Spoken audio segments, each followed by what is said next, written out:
साईनगर प्रभागातील नगरसेवक व माजी स्थायी समिती सभापती तसेच मुख्यमंत्री देवेंद्र फडणवीस यांचे ओएसडी श्रीकांत भारतीय यांच्या पार्वतीनगर परिसरातील निवासस्थानी सोमवार दिनांक 28 ऑक्टोबर रोजी त्यांच्या निवासस्थानी जाऊन समोर उभ्या असलेल्या गाडीवर हल्ला चढवण्यात आला। त्यानंतर संपूर्ण जिल्ह्यात एकच खळबळ उडाली होती। अमरावती शहराच्या राजापेठ पोलिसांकडे याचा तपास होता।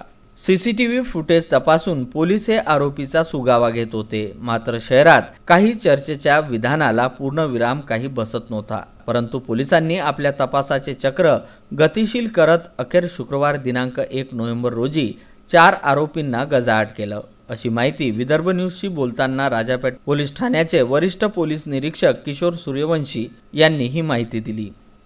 राजापेठ पोलिसाच्या हद्दीत दिनांक 28/10/19 रोजी काही अज्ञात आरोपी यांनी तुषार भारती यांचे कृष्णा अर्पण कॉलनी येथे घरावर हमला करून लाठ्याकाठ्याने हमला करून त्यांच्या 4 व्हीलर गाडीचे तोडफोड करून नुकसान केलेले आहे। सदरच्या प्रकरणावरून राजापेठ पोलीस स्टेशनला गुन्हा दाखल करण्यात आलेला होता। आरोपीचे शोध पार्ट्या आपण बाहेर रवाना केल्या होत्या।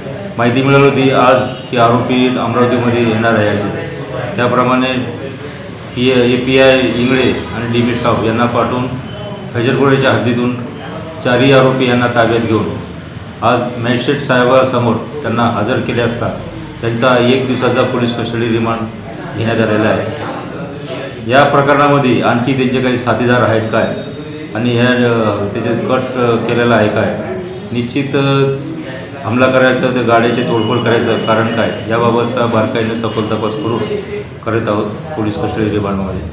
आणखी आरोपी निष्पन्न झाल्यास त्यांना आम्ही तात्काळ अटक करण्याचे अटक करण्यात आलेल्या आरोपींना 1 दिवसाचा PCR देण्यात आला, ज्यामध्ये अनुप तेजलाल अग्रवाल वय वर्ष 30, अनिकेत किशोर देशमुख वय वर्ष 25, जावेद सलीम रायलीवाले वय वर्ष 28, सत्यम प्रमोद राऊत अशी अटक करण्यात आलेल्या आरोपींची नावे आहेत, ज्यांच्यावर राजापेठ पोलिसांनी कलम 452, 448, 427, 143, 147, 148, 149, 506(ब), 120(ब) कलमान्वये गुन्हे दाखल केले आहे। या संपूर्ण प्रकरणाचा सखोल तपास हे राजापेठ पोलीस करीत आहे। Bureau report, Vidarbha news.